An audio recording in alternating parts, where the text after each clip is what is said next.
نحمده ونصلي على رسوله الكريم اما بعد فاعوذ باللہ من الشیطان الرجیم بسم اللہ الرحمن الرحیم۔ میرے محترم اسلامی بہن بھائیوں، السلام علیکم۔ آج کا جو ہمارا ویڈیو کا ٹاپک ہے وہ ہے حضرت عیسیٰ علیہ السلام کے بارے میں کچھ مختصر سا جانتے ہیں۔ اسلامی بہن بھائیوں، جو میرے چینل پر نیو ہیں ان سے میری ریکویسٹ ہے کائنڈلی میرے چینل کو سبسکرائب کر لیں تاکہ اسی طرح کی اسلامک انفارمیٹک ویڈیو جو ہیں وہ آپ تک بآسانی پہنچتی رہیں۔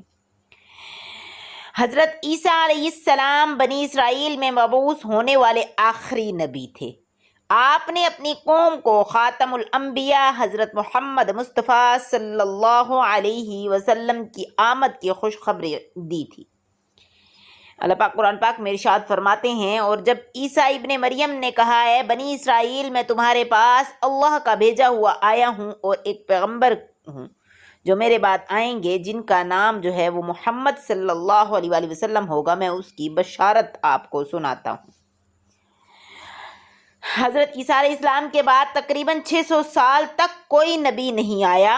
پھر اللہ تعالیٰ نے ہمارے آقا سرکار دو عالم صلی اللہ علیہ وسلم کو سارے جہانوں کے لیے رحمت بنا کر مبعوث فرمایا اور ان پر آخری آسمانی کتاب قرآن مجید نازل فرمائی۔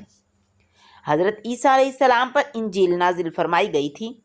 ارشاد باری تعالیٰ ہے، اور ہم نے ان پیغمبروں کے بعد عیسیٰ ابن مریم کو اپنے سے پہلی کتاب یعنی تورات کی تصدیق کرنے والا بنا کر بھیجا، اور ہم نے انجیل عطا کی جس میں ہدایت اور نور تھا۔ یہ سورہ مائدہ میں اللہ پاک کا ذکر ہے۔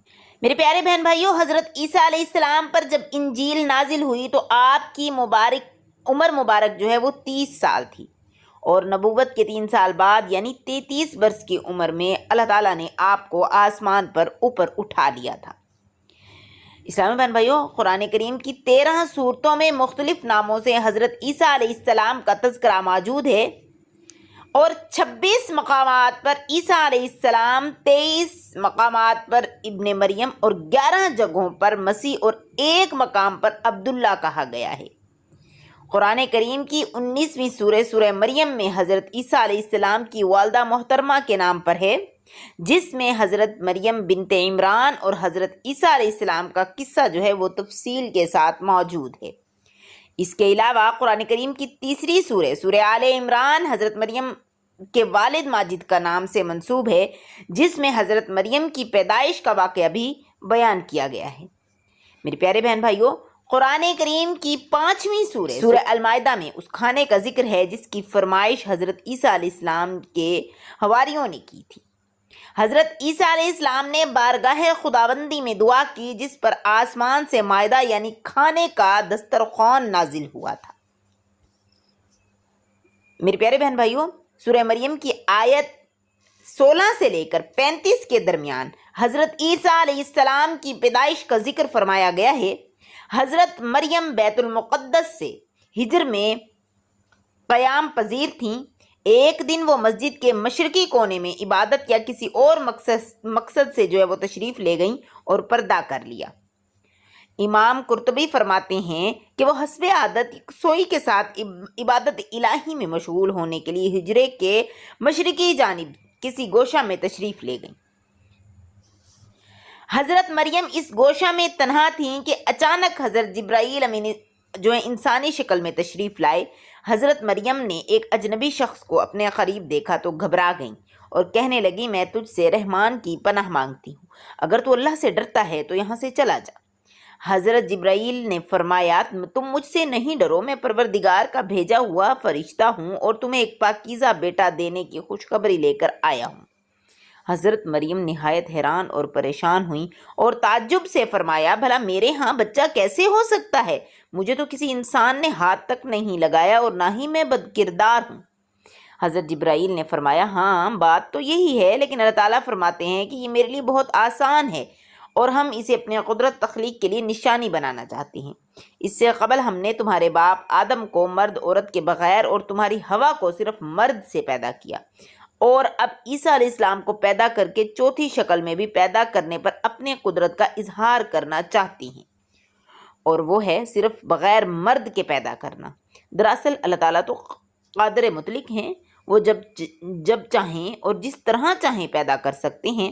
وہ بے جان چیز سے جاندار کو پیدا کر سکتے ہیں اور جاندار سے بے جان۔ بیٹے کی بشارت کے بعد حضرت جبرائیل علیہ السلام نے آپ پر پھونک ماری اور وہاں سے چلے گئے۔ کچھ دنوں کے بعد حضرت مریم کو بچے کی پیدائش کے آثار جو ہیں وہ محسوس ہونے لگے۔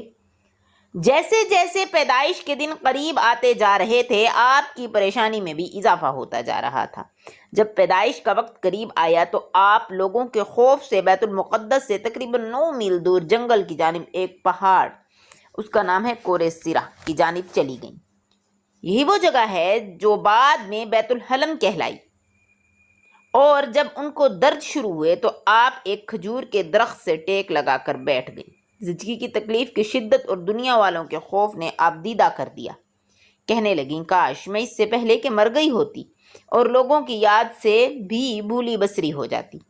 علماء فرماتے ہیں کہ انہوں نے موت کی آرزو اسی لیے کی کہ وہ عزیز و قارب اور خاندان، برادری اور لوگوں کو کس طرح مطمئن کر سکیں گی، جبکہ کوئی ان کی صداقت کی تصدیق کرنے والا بھی نہیں ہے۔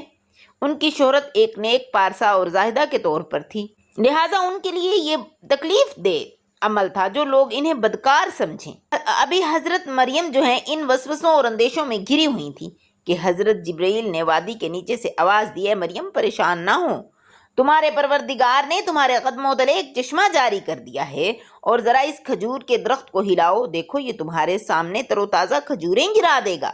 اب تم اطمینان کے ساتھ یہ تازہ کھجوریں کھاؤ، چشمے کا پانی پیو اور بچے کو دے کر اپنی آنکھیں ٹھنڈی کرو، اور اگر تمہیں کوئی انسان نظر آ جائے تو اشارے سے کہہ دینا کہ میں نے روزہ رکھا ہوا ہے، میں آج کسی شخص سے بات نہیں کر سکتی۔ اس وقت جو وہ شریعت تھی اس میں روزے میں کھانے پینے کے ساتھ بولنا بھی جو ہے وہ منع ہوتا تھا۔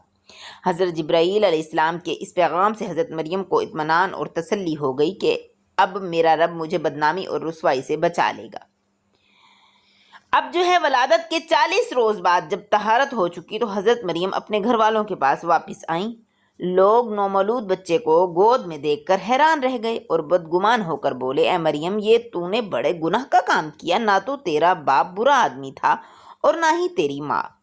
حضرت مریم نے جبرائیل امین کی ہدایت کے مطابق بچے کی طرف اشارہ کر دیا۔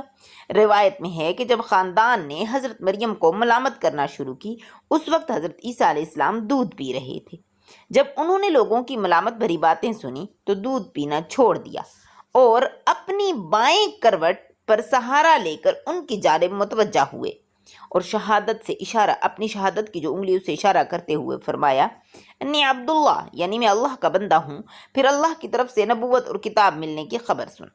اس کے بعد فرمایا، اللہ نے مجھے نماز اور زکوٰۃ کا پابند بنایا، اور جب تک میں زندہ ہوں مجھے اپنی والدہ کا حق ادا کرنے والا بنایا، اور مجھ کو بدبخت نہیں بنایا، اور اللہ کی سلامتی ہے مجھ پر، جب میں پیدا ہوا، جب میں مروں گا اور جب دوبارہ زندہ کر کے اٹھایا جاؤں گا۔